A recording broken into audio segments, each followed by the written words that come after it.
My name is Greg Bogosian, and I love everything about New England.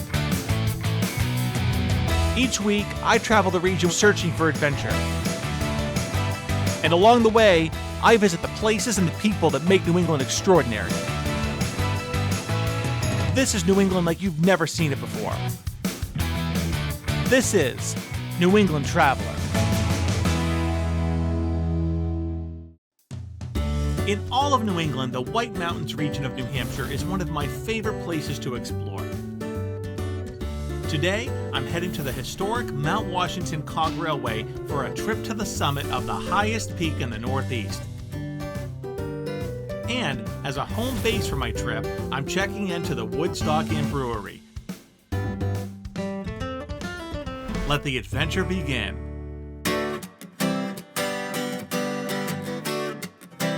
My first stop is a visit with Molly Norby, whose family owns the brewery. Talk about a cool job. Molly, thank you for inviting me and my crew to stay here. We're glad you're here. I am too. So, Molly, tell me a little bit about how your family got into the hospitality business. So in 1982, my parents bought just like a small little house. It was just a 6-bedroom doctor's office right on Main Street. You know, as the years have gone on, we've just added more and more and more to where we are today. Now we have a 37-barrel brewery. One thing that really sets us apart, I think, is we are a brewery, but we are also an inn and a restaurant. We have a lot to offer here.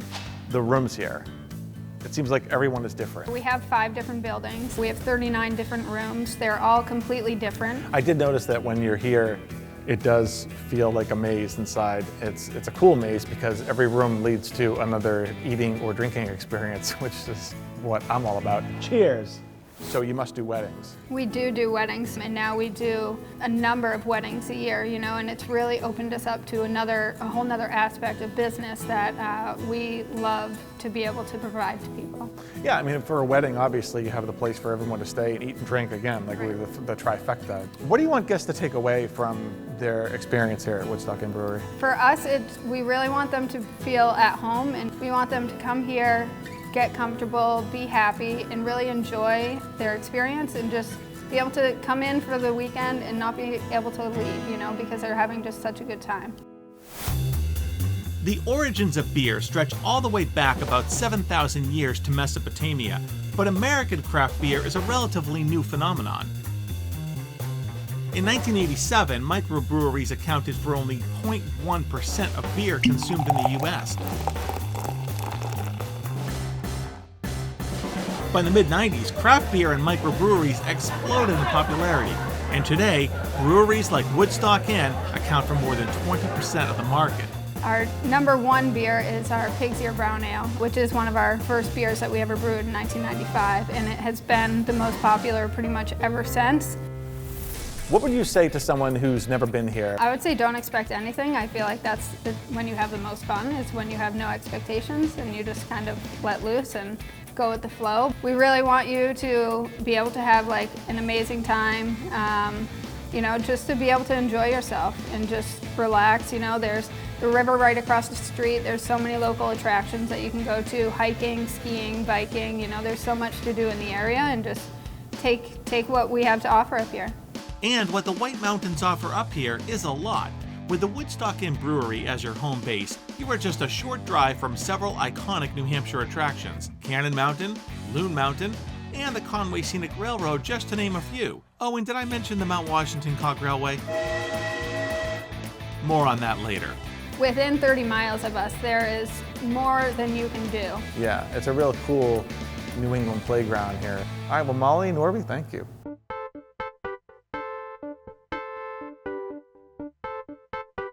You know, I have pancakes so infrequently that when I have them, I really like to enjoy them. A little butter, a little syrup.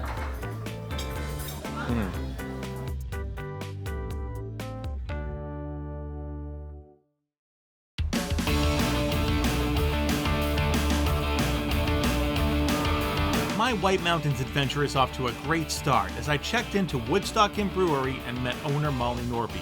Today, I'm heading to the historic Mount Washington Cog Railway. But first, I think I'll start my day with a little breakfast. Or maybe a big breakfast. Okay, so I checked into Woodstock Inn Brewery and I decided to have breakfast to start my day. And I noticed they have blueberry pancakes on the menu. I heard they're pretty good, but are they as good as New England Traveler pancakes? We're gonna find out in a second. Good morning. Good morning, how are you? Good. Would you like some coffee? Yes, please. Thank you very much. Love a good cup of coffee in the morning, especially when I'm on the road filming. It's the best way to start the day, any day. Thank you. All right, this is the blueberry pancake moment of truth. We're gonna check out and see if the pancakes here are as good as mine. Actually, we gotta start off some butter. You gotta have butter on pancakes. There. Put a little syrup. There you go. There's a secret to blueberry pancakes I'm about to share with you. If you put butter on the griddle when you're cooking them, it gives that sweet, buttery crispiness to the pancake. And if you use a little water in the batter and make it thin so the pancakes aren't too thick and fluffy, it's the key to everything to really enjoy them.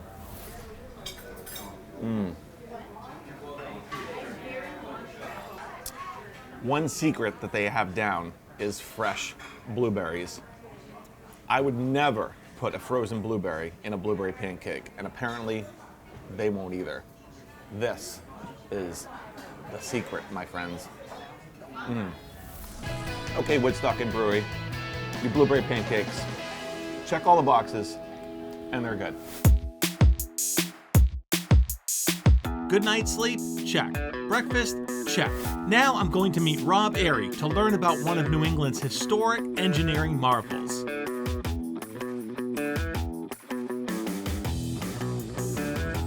All right, I got my ticket. I'm at the base station of Mount Washington, and I'm about to take a biodiesel engine from right here to right there, the summit of Mount Washington, the highest elevation in New England. Let's go take a train ride. Good morning and welcome to the Cog Railway. Good morning. This is so much more than a train ride. It's really a nostalgic adventure. Real piece of Americana here at the Cog Railway. So I'm going to do my best to make this much more than a train ride. Thank you.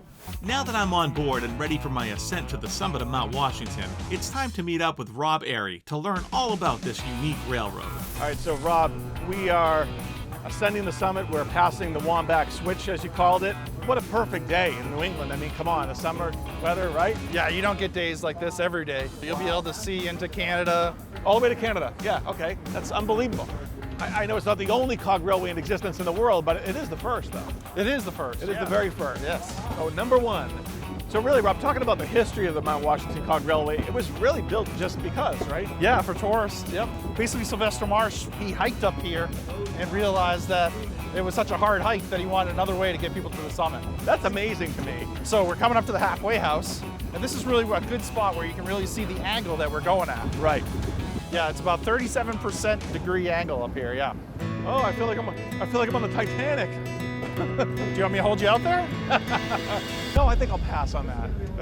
We're now approaching Jacob's Ladder. Jacob's Ladder, the steepest part of the Mount Washington Cog Railway. How many trains go up and down at any given time at the same time? So we run pretty much on the hour. So basically, there could be up to 4 trains heading up at one time and 4 trains coming down. That's how we make the schedule work. You know, when you're a little kid, waiting for Santa Claus to put the Christmas train around the tree and wake up in the morning and see that train running and somehow it was magically running. That's a really cool memory. I remember having that experience with my dad and my brother building a train table in our basement. And the night before, I swore I heard Santa Claus building that train Christmas Eve. And then Christmas morning, waking up, and there were some, some little gifts under the tree, but the big present was downstairs in the basement. Oh, nice. And that was our HO set running around that track. It was running. I still, to this day, cannot figure out how that happened, but Santa magic. I think it was. So really, the steam is that original mode of transportation that got people up there. It's coal powered, so you really get, it's a whole different experience because you get to feel the way we've done it for 150 years. Having the biodiesels has really helped our schedule, so we can run a lot more, evens it out, and it gets more people up and down. But it still gives you that same experience of being on the railway and the same, all the other amenities that you get out of it. Riding a steam engine, to me, is really like taking a step back in time. You really connect with our past in this country, our forefathers building the railroads that moved our population from east to west And to have this innovation and engineering is really something to be a part of. Wow, it really is getting cold now. The short sleeve is not cutting it. Is this New England Traveler or Southern New England Traveler? I don't know, I think it's gonna turn it into the Southwestern Traveler. We have arrived at the highest point in the Northeast, the summit of Mount Washington.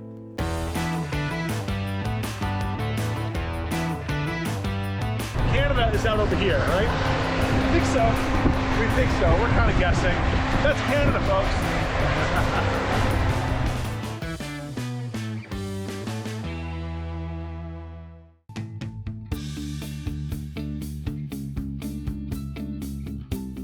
All right, so Rob, we made it to the summit of Mount Washington. Here we are. Now I have my jacket on because it is about 20 degrees, 25 degrees colder than it was at the base, right?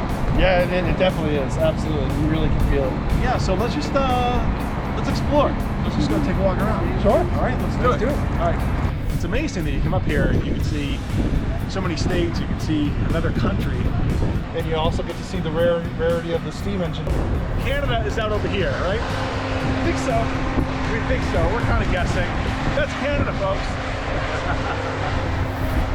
So we did not hike to the summit. We cheated and took a train ride, but that's okay because I'm not hiking this mountain. There's no way. But we're gonna go all the way to the summit. There is a long line. You can look over and see that long line of people waiting for their summit shot right over there. And that's gonna be us in a minute. We're gonna get in that line. All right, we made it to the summit of Mount Washington, the highest elevation in New England, the highest elevation I think on the East Coast, if I'm not mistaken. Look at this view, all the way to Canada. Can't beat it, love it. The coveted summit shot, check. We're gonna head into the gift shop area where the museum is, and we'll go check that out. Other than spying on our neighbors to the north, there is a lot to see and do at the top. There's a cool snowcat simulator here, some wildlife, fox. With the summit exploration checked off the list, it's time to head back to base station. Our train is waiting. But before heading back down the mountain, Rob had a surprise for me. I could ride in the cab with the engineer. Engineer John Steinauer was kind enough to invite me and my crew into the cab for this beautiful view straight down the track. I don't think a lot of people get to experience this, right, John? That's right. We don't let many people here in the cab. That's pretty spectacular to be here in the cab. Obviously, I don't want to distract him too much because he's pretty busy. This is, you know, it's a very important job between the engineer and the brakeman coordinating this. It's kind of a delicate balancing act. All right, so I got to ask you, what's the worst weather you've ever driven this thing in? It was last year. It was in October. It was building up on the windows here, and of course we don't have defrosters, so I kept pushing my thumb against the window like this so I could have a little hole to look out to see the tracks. All right, so Engineer John just informed me that right now we're just about 5,000 feet elevation above sea level. You have a full view of the valley, and it's pretty dramatic. You got to take a look at this. I don't know what it is. You know, they call it the romance of the rails or whatever, but there's something about train travel that's romantic and inspiring and just kind of exciting. Kind of coming back into the tree line here too. Smell that pine. Yeah. Smells a little bit like Christmas. Can you smell that at home? Can you? Ah, the smell of Christmas in New England on the Cog Railway.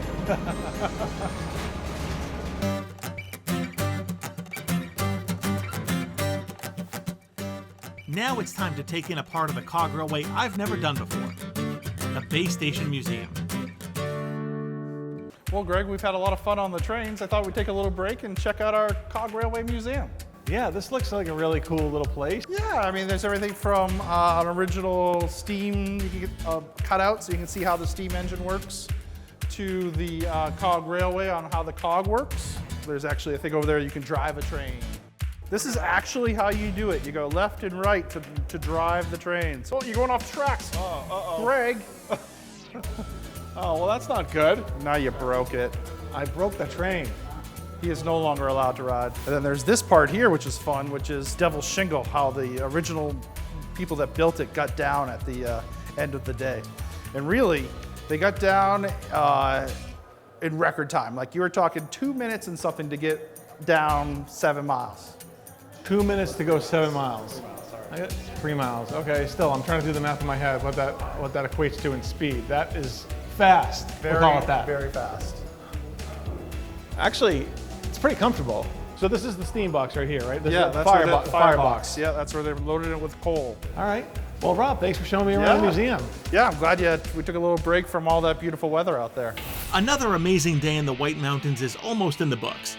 I don't know what it is about Mount Washington. Maybe it's the thin air at such a high elevation, but I'm definitely craving a beer. I think you know where this is headed. Because it's very smooth and it has a very light feel on the palate. Listen to me sounding like a beer connoisseur. Actually, you nailed it. I nailed it! I nailed it!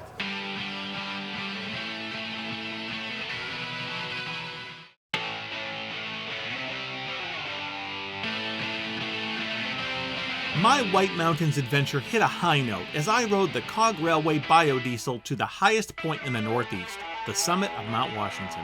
We made it to the summit of Mount Washington, the highest elevation in New England, the highest elevation, I think, on the East Coast, if I'm not mistaken. Look at this view, all the way to Canada. Can't beat it. Love it. It's time to get back to the Woodstock Inn Brewery to sample some of the beers that put them on the map. I am at Woodstock Inn Brewery with Aaron Marley. Nice to meet you, and Garrett Smith. Nice to meet you. How you doing, man? Nice to meet you. Talking about beer, one of my favorite things to talk about and one of my favorite places to visit is always a brewery, and Woodstock Inn Brewery is outstanding. So Garrett, let's talk about the history of Woodstock. Awesome. So this brewery was opened in 1995. We started off with 3 beers. We started off with a golden, we started off with a red, and we started off with a brown. We have a 7-barrel system, which comes out to 210 gallons of beer. Down below us, we have a 30-barrel system, and that brews 900 gallons of beer. You're distributing throughout New England. Yes. So we distribute to every state but Connecticut. Well, we are going to try some of these because why talk about it if you can't drink it? So there's a flight here that you poured already. Just take me through what flight I'm going to be tasting today. Sounds good. This is Lost River Light. This is our lightest beer. This right here is Double Pig's Ear. This is another old school beer. This is Old Man Oatmeal Stout. It's on nitro. This is Lemon Blueberry Pale Ale. And then last but not least is 4,000 Footer IPA. Aaron, how long have you been involved in the craft beer business? I've been involved for close to 15 years. My brother actually used to brew here, and he kind of got me into beer. So since I've been working for a brewery, I've noticed like now there's a lot more women in the business, and it brings a lot more perspective to the industry, and I think more female brewers, the better. All right, so we are finally ready to taste the beer. And you're gonna join me in a toast. Cheers. Cheers. Garrett, Aaron. Cheers. Nice light beer. Second one is Double Pig's Ear Brown. You know, it's a darker beer, but it shouldn't scare you away if you're not a fan of dark beers because it's very smooth and it has a very light feel on the palate. Listen to me sounding like a beer connoisseur. Actually, you nailed it. I nailed it! I nailed it! Pretty good high alcohol content, more like an IPA, but it doesn't taste that way, so it might sneak up on you, right? Exactly, you nailed it. I nailed it again! Our next beer, Old Man Oatmeal Stout. This one's been on the menu since 1995. It's a nitro stout, so it pours like Guinness. Is there a little chocolate in there or something? Roasted barley. Roasted barley? Yeah, chocolate malt, you nailed it. Yeah, this guy's good. Oh, wow. Nailed it again. That's 3 for 3, just in case you're keeping track at home, all right? Okay, Aaron, next one.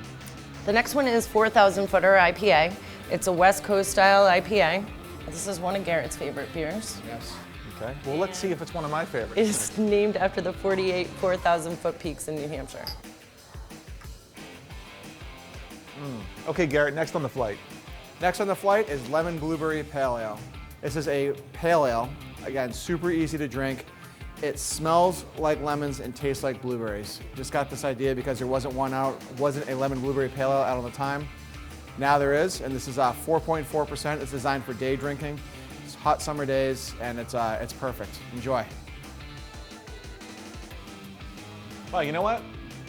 He nailed it this time. Yeah. You smell the lemon, you taste the blueberry, and that's weird. That kind of confuses your palate for a second, but then you're like, wow, this is really delicious. And Greg, for those that don't drink beer, or kids that love root beer, we make our own homemade root beer right here. Oh, I love craft root beer. Well, any kind of root beer really, but craft root beer is the best. Thank you very much. All right. That's really good. Okay, after tasting the flight of beers at Woodstock Inn Brewery, I have to say my favorite was definitely the 4,000 footer IPA. But I gotta be honest, the root beer was a close second. Well, Aaron and Garrett, thank you very much. Cheers. Cheers. For having me here at Woodstock Inn Brewery. You guys are in an amazing place here, and I hope I can come back. Absolutely.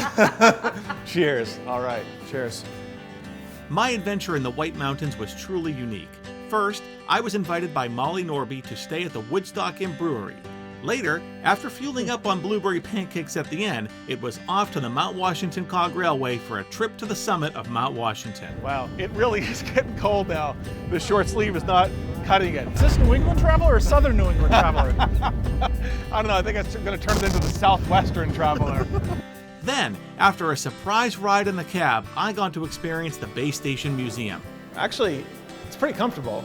I topped off the trip with a beer tasting back at Woodstock Inn Brewery. As much fun as I had on this trip, there is a lot left to explore, so I am already planning my return for White Mountains Adventure Part 2. I'll see you next time on New England Traveler.